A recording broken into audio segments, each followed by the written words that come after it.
다양한 산업 분야와 기업들의 움직임, 그 이면까지 생생하게 전달해드리는 코너입니다. 취재 수첩 생생타임즈, 오늘은 이데일리의 김정남 기자와 함께하겠습니다. 기자님 나와 계십니까? 네, 안녕하세요. 굉장히 좀 이례적인 일이 있었어요. 말도 많고 탈도 많은 삼성전자 이야기를 해보려고 하는데 그제 실적 발표를 했잖아요.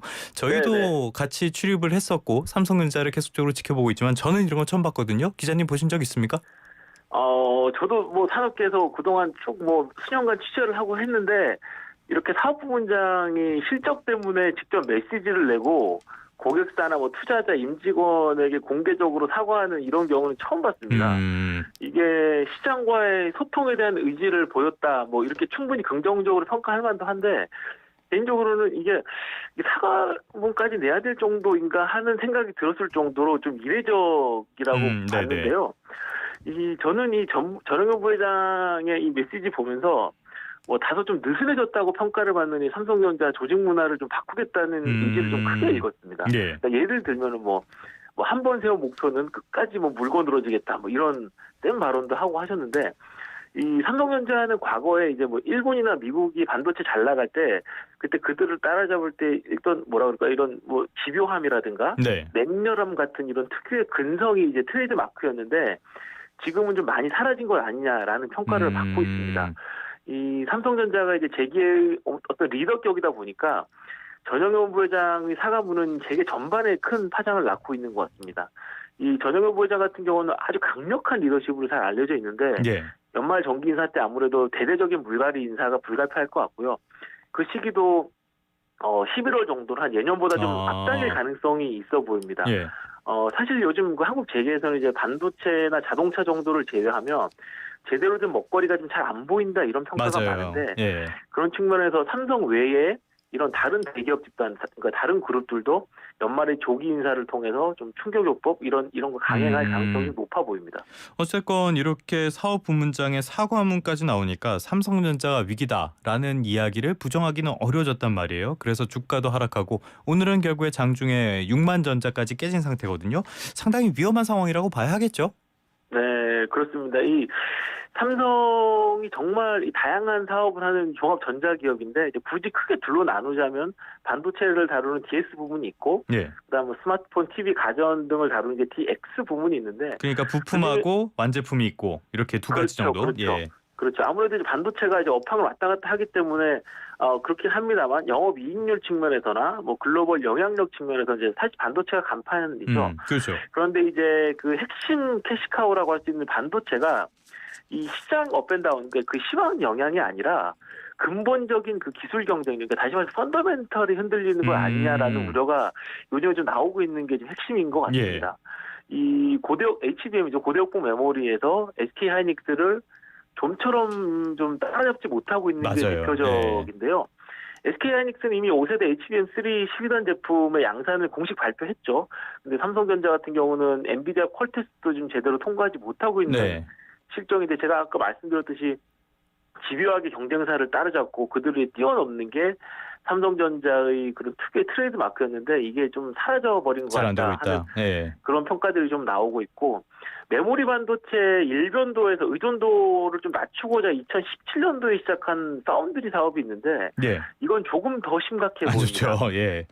그 대만 TSMC가 워낙 좀 독보적인 측면도 있는데 삼성이 자체적으로 당초 이제 기대보다 조금 더 못 미치고 있는 것도 사실인 것 같습니다. 일단 이게 지금 언제 적자의 늪에서 벗어날 수 있을지를 알 수 없는 그런 상황이거든요. 요즘에 사실은 반도체 업계가 그 AI 덕분에 업황은 사실 좋은 상황입니다. 그 TSMC도 최근에 3분기 실적 발표했는데 시장 예상 훨씬 뛰어넘는 그런 사상 최대 실적을 기록했거든요. 그런데 이제 삼성전자만 이 대열에 합류하지 못하고 있다는 점이 위기론을 조금 더 부채질하고 있는 것 아니냐, 그렇게 생각이 됩니다. 전반적으로 보면 반도체의 겨울이라기보다는 삼성전자의 겨울에 가까운 것 같고 주가도 그래서 삼성전자만 유독 부진한 상황이고, 이 말씀해 주신 문제 여러 가지가 있는데 그 가운데서 조금 전에 언급해 주신 파운드리 문제, 이 부분을 걱정하는 목소리가 굉장히 크더라고요. 파운드리가 얼마나 안 좋은 겁니까? 한마디로 얘기해서 좀 해법이 잘 안 보인다 이렇게 요약할 수도 있을 것 같은데 답이 없다. 생각했던 것보다 TSMC 경쟁력이요. 그러니까 그 이후로 계속 뛰고 있는 겁니다. 예. 그러니까 내년부터는 이제 TSMC와 BTSMC 구도로 약간 굳어지는 그런 변곡점이 될 수 있을 것 같은데 점유율이 어떤 업계든 간에 70% 안팎이 되면은 이 독점 논란이 나올 법도 하거든요. 근데 이제 그렇죠. 현재 반도체 시장 상황은 전혀 그렇지가 않습니다. 그 오히려 이제 엔비디아를 비롯해서 자체적으로 칩을 설계하는 그런 거대한 빅테크들이 TSMC 앞에서 빨리 내가 설계한 칩 만들어달라 이렇게 줄을 서 있는 그런 상황이거든요. 슈퍼을이네요, 그야말로. 그렇죠, 네. 그렇죠. 그러니까 삼성전자가 이제 오는 24일 날 뭐 일본, 중국, 뭐 유럽, 중동, 아프리카 이 지역에서 파운드리 포럼 2024 온라인으로 개최하는데 예. 이 여기서 어떤 미래 비전을 좀 얘기할지 어떻게 이제 업계에서 좀 살아남을 그런 전략을 얘기할지에 대해서 업계에서 좀 기대감이 좀 주목도가 좀 높아지고 있는 것 같습니다. 알겠습니다. 어떤 이야기를 할지는 상황을 좀 봐야 될 것 같고요. 위기라는 점 부정할 수 없다고 계속 말씀을 드리고 있는데 그렇다면 해법이 중요할 거 아니에요. 지금 해법 뭐부터 네. 해야 될까요?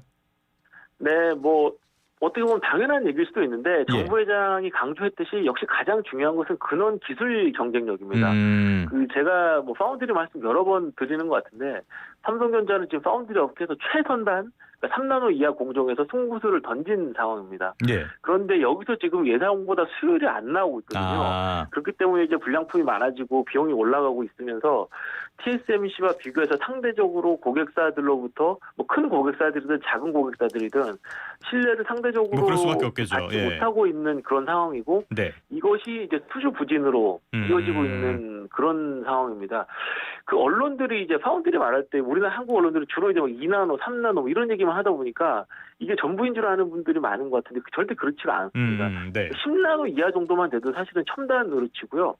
20나노 이상 그 범용도 많습니다. 예를 들어 차량용 반도체 같은 경우는 대부분 그 정도 나눠서 만들거든요. 예를 들면 이제 세계 4위 정도 되는 파운드 UMC라는 회사가 있는데 여기는 주로 20나노 안팎 조형 공정을 통해서 다수의 고객사를 갖고 있고 UMC가 운영하고 있는 가장 앞선 공정은 14나노 정도밖에 안 됩니다. 예. 그렇기 때문에 이제 업계 일각에서는 삼성전자가 너무 무리하게 이제 너무 난도가 높은 그런 최선단 공정의 드라이브를 건 것 아니냐라는 말까지 요즘에 막 나오더라고요. 예. 그런데 어쨌든 간에 여기 돈 너무 많이 썼고 여기 승부수를 던진 상황이기 때문에 수익성이 높은 이런 최선단 공정에서 수요를 빠르게 끌어올리는 게 최우선 과제라고 보여집니다. 어찌됐건 이쪽에서 잘해야 된다. 예. 그렇죠. 그 일부에서는 지금 파운드리를 분사해야 하는 건 맞아요. 아니냐라는 얘기까지도 나오고 있는데 현실적으로 파운드리 지금 계속 적자가 이어지고 있고 그러니까 자립이 어려운 상황이다 보니까 이것은 시기상조이고 이제 DS 부문 아래 뭐 메모리, 시스템 LSI, 파운드리 이렇게 세 개 부문이 있는데 여기서 조금 더 사업을 키워서 자생할 수 있을 정도로 키워서 그 다음에 이제 분사 얘기가 나오는 게 순서인 것 같고요. HBM 얘기 간단히 말씀드리면은 뭐 현재 주류인 HBM3 SK 하이닉스한테 많이 밀려 있는데 이것도 마찬가지인데 어떻게든 간에 엔비디아 퀄테스 이른 시일 내에 빨리 통과해야 내년에 삼성전자가 목표하고 있는 HBM4, 6세대 HBM4에서 승부를 걸겠다라고 이런 전략도 먹혀들 수 있을 것 같습니다. 알겠습니다. 결국에는 근본적인 기술 경쟁력, 초격차를 다시 확보하는 게 제일 중요하다라는 이야기까지 들어봤습니다. 기자님 오늘 말씀 고맙습니다. 지금까지 이데일리의 김정남 기자와 함께했습니다. 네, 감사합니다.